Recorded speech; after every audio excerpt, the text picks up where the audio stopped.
Hey Dr. Webb, this is Reflect and Connect number 3.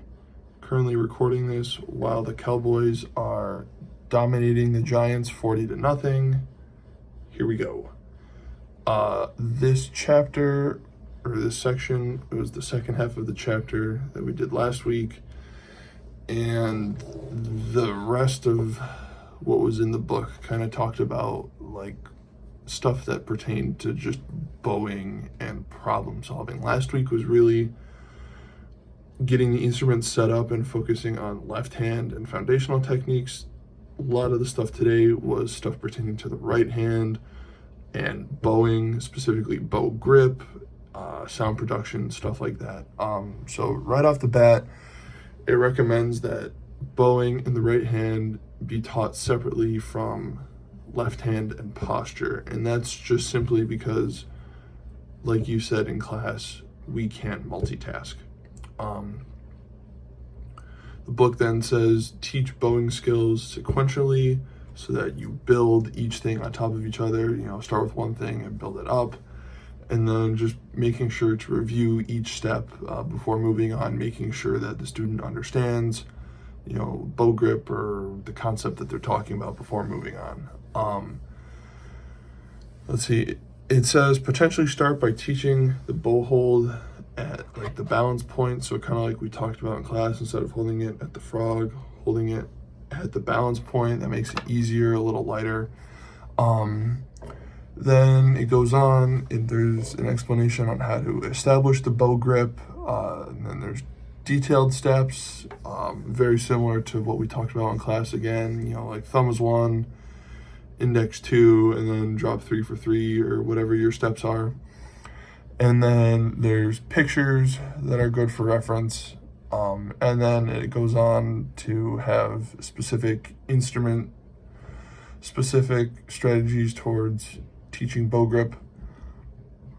Next section talks about sound production, and it goes on to detail about how there's 3 variables that go into sound production: speed of the bow, weight on the bow, and the sounding point where the bow touches the string. And then it lists a bunch of key principles. For example, bow should travel faster on thinner strings, slower on wider strings, slower bow speeds when closer to the bridge.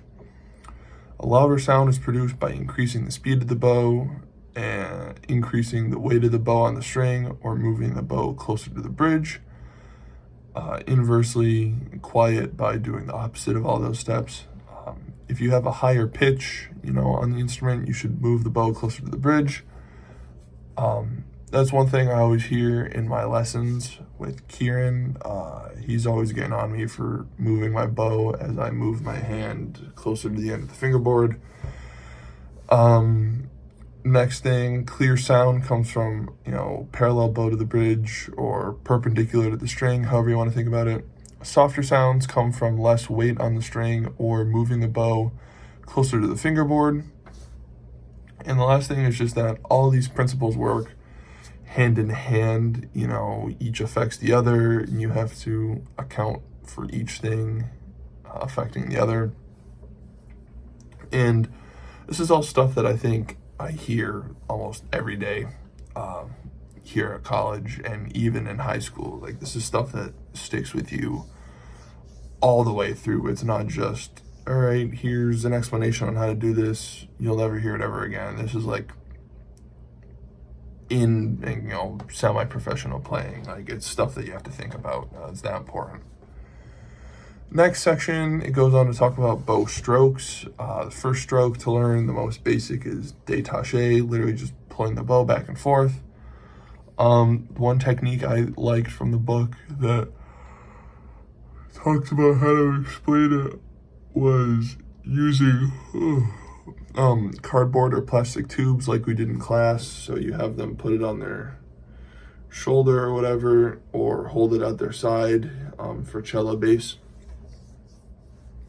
Another was to use the bow on the rosin to work on that motion. Then there's other strategies specific for each instrument on how to teach the bowing. Next section was on string crossings. There were different ways to teach string crossings. The one that I liked was the book called them rest crossings, and this is something that we did in violin class. It's where for each string crossing you add a rest in. So if you had a bunch of quarter notes, you'd add a rest in between each string crossing to give yourself time to cross, then play the note. That just gets you used to it. I thought it was really successful. It helped me a ton. Moving on, next thing was staccato and hooked bowings, how to explain them, etc. And then instrument-specific teaching strategies. Next bow stroke was slurs. One thing that I talked about was like trill slurs, which just, trilling while moving the bow, and the same down bow or up bow, just to get the left hand coordinated. And then it talks about RL skills. Those are super important, lays the foundation for successful playing, and it kind of comes from the teacher setting high standards for correct intonation.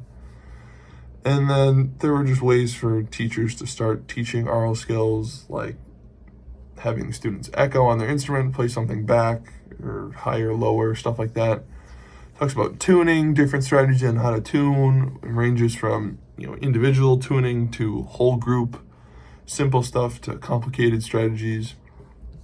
And then right at the end has this big old list for problem solving, and it has common problems and then how to fix them, and has corresponding exercises to help fix the problem. Overall, I thought it was a super informative, another straightforward chapter, focused a lot more on the right hand and bowing, and then more stuff pertaining to that.